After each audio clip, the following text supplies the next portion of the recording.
Hey there, Cloyd here. Welcome back to Just Another Fantasy.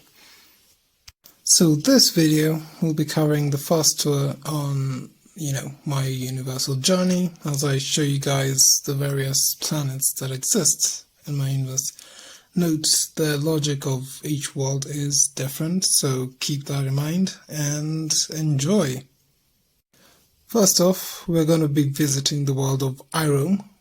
Irom is basically the home world of a species of humanoid sentient mechanoids known as the mechatrons, if you can believe it. So, brief description of the mechatrons is that these guys are basically kind of robotic metallic beings who have a flame as a heart. So they consume fuels such as, firewood, oils, in order to keep themselves burning, and so on. Now, one of the most effective designs that they have fallen prey to is that their bodies have gaps in them, which naturally make them vulnerable to water, as it has the capacity to actually damage and or put out their flame, effectively snuffing them out. So now, the species themselves actually contain male and females, meaning they do have parents in a sense, and basically how they reproduce, because I'm sure everyone's curious, so I'm going to keep it simple. Basically, they are female and male mechatrons, and the process of reproduction involves a hard wood being inserted into a warm, nurturing oven, leading to the process of ignition of the hardwood, and finally lighting a spark for the new mechatron infant offspring, whatever you want to call it. So now, the source of the hardwood is actually a form of residue found in the hearts, in the flames of the male mechatrons, and thus it requires the nurturing flames of the female mechatrons to actually ignite it and breathe life into its offspring. I'm sure you're curious of how these species came into existence. Well, various theories across time have actually been asked or, pondered, one of which is that they were created by an advanced alien species to be self-sustaining, self-replicating beings, while another is that they just were. No rhyme, no reason, no creator. They kind of just became into existence. But no one actually knows if this is true or whether this holds any water. No one actually knows the truth of where the mechatrons came from. Well, naturally, of a humanoid species that depends on fuels, there was, in fact, a moment of peace, tranquility, and relative growth for the mechatrons. They had a situation whereby all they needed was wood from trees, and that was it. That could fan the flames for as long as they lived. But then came the realization that they were on a continent surrounded by water, on a planet that was 70% water and 20% land. And the issue with that is that they hadn't actually figured out how to plant, how to maintain their source of fuel. They thought, why not, and decided to consume it. And now they were on the brink of wiping out their fuel source. For them, they thought that trees, plants, the fuel that they get was self-replenishing like they were. They thought that it didn't need to be cultivated to be nurtured. They had sudden growth in their population to an extent whereby the consumption was far outmatching the natural regrowth of the forests, was a shock to them. Eventually, they resorted to good old war to thin the population of those that were valued less than others. Funny enough, there wasn't actually much of a shortage of supply in the whole world of the fuel, But there was this whole idea that since we're in a specific region, it would be way harder to go get more fuel from another region. So then came the Mechatron War, or at least the first one. Now, of course, technology and stuff did evolve with them, so they more or less used weapons that were essentially water guns, which to us might be a fun toy, but to them it was a death sentence. Getting water in the wrong spot could snuff out your flame, and that would be the end of it. That would be the end of your existence, and so their weapons were mostly water-based. Eventually, water guns were no longer the scariest thing out there on the battlefield. As we all know, war breeds creativity, innovation, the need to build something that will finally end it. The idea that if you have a worse weapon, that's it for the enemy. And so they designed guns, water guns that would shoot salt water. Now, if anyone is aware, salt water to them was actually still a mystery. A scientist somewhere came up with it and thought, why not? Because he knew that salt had corrosive properties and just wanted to test it out. With time, one of the sides developed salt water gun weapons and eventually started using them. Now, what this scientist failed to understand was just how dangerous those weapons would be against the enemies. And with time, those who were lucky enough to get hit but survived would develop a disease called the rusting.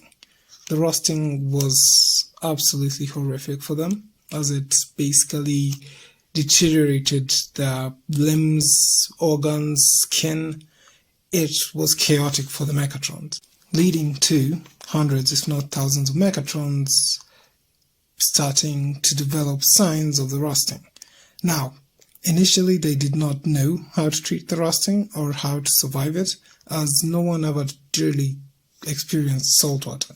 Most of them avoided anywhere that had moisture or water or unpredictability, like the beaches and the oceans.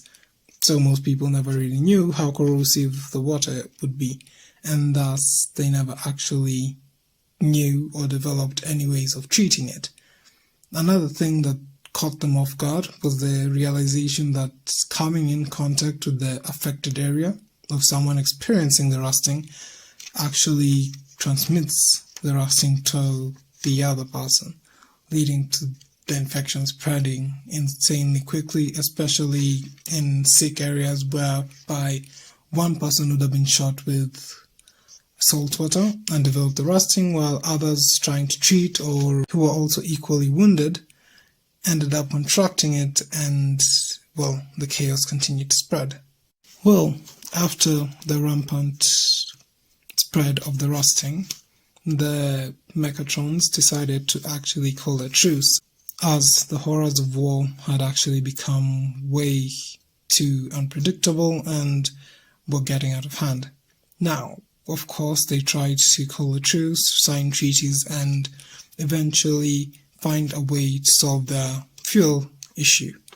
But as time would have it, most fuel sources took a while to grow, to multiply. And funny enough, 5 years later, the second Mechatron War kicked off. Within the second Mechatron War, there was a new discovery. The discovery that rain wasn't just a miracle of the gods, and as mortals, they had the capability to artificially make it rain. And so the horrors of war once again spread, as during one of the great battles, the opposing side was unaware of this new development, and rain quickly engulfed the entire battlefield. This alone killed over 7,000 mechatrons of the opposing side, and once again it was realized that this cannot be the way they negotiate. This is not the way forward. This is not the way for them to attain a continual existence if they have to continuously eradicate each other. With time, a new discovery was made, a fuel source that did not require wood and seemed to be the best solution for the current fuel shortage. Almost immediately, the new fuel source became a beacon of hope for the future. The new generation quickly adopted it in the hope that it would encourage the older generations to follow suit. Of course, older generations being a bit skeptical of the new fix-it-all solution. And with time, they were proven right. Oil had one very degrading factor. Whenever it was used, especially for extended periods, a gunk would form, a gunk that no one really knew how to deal with or how to prevent, as the oil was not as purified. As the gunking continued to become rampant amongst the mechatrons that would consume oil on a regular basis, it became abundantly clear as time passed how it would affect them. Joints would become harder to move, individuals becoming completely paralyzed, and flames dying out way sooner, all because they failed to adequately research it or improve it before finally adopting it. Finally, there was a beacon of hope. Researchers managed to refine the oil into a substance that did not form gunk when used for extended periods of time. Which brings us to current mechatron society, whereby they have a refined fuel source that is quite abundant, and finally they can rest easy while they try and also replenish their natural fuel source in order to help guide the next and future generations into what can seemingly be a better future. But as we all know, the oil is not infinite. And, well, like the rest of you, I am curious to see what will become of the mechatronian society. Just so we're clear, whenever a mechatron does die due to water poisoning or water-related situations, their flame is equivalently snuffed out. Now, once the flame has been snuffed out, that's it. You can relight a flame in the area, but the flame that was the individual before is no longer. Meaning all mechatrons, even with their simple design, are actually finite. They only live once, and thus they die if their flame goes out. Thanks again for listening to my story. For listening to the story of the mechatron. Feel free to join the Discord server in the link down below. So, I'll see you guys next time. Don't forget to like and subscribe.